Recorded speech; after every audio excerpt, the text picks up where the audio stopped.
President Obama is going to be introducing his outline for a budget.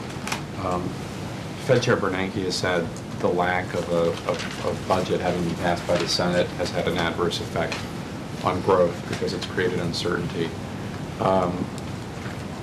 Harry Reid has said that he doesn't think there's a need to introduce a budget this year. Who does the president think is right, Harry Reid or Ben Bernanke? Well, I think the president, as you noted, will be presenting his budget.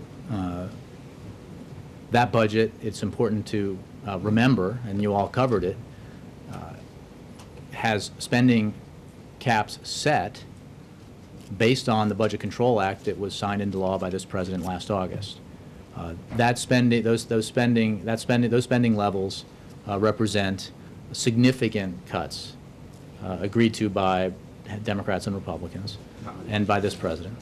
His budget will reflect the need for that, will reflect those cuts, but also reflect the priorities that he thinks are very important. And I think the priorities that, to wrap in part of your question here, that Senator Reid believes are important as well, as do many members of the Senate and the House. So therefore, the Senate should pass a budget as well. I don't have a, I don't have an opinion to express on how the Senate does its business with regards to this issue.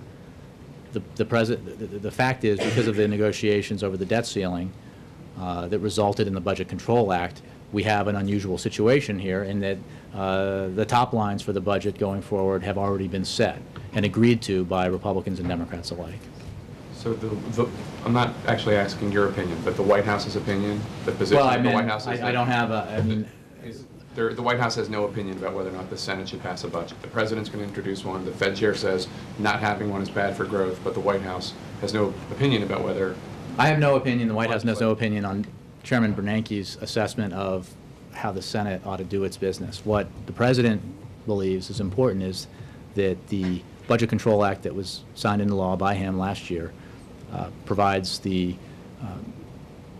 top-line spending caps for the coming budget, and he will obviously meet those in the budget proposal he puts forward. And he looks forward to the Senate acting on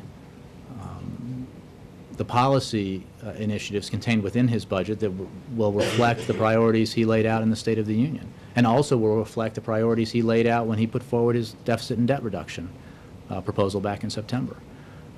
So I don't think there is any, there will be, nor is there now, any doubt about the President's view on where we ought to move with the budget.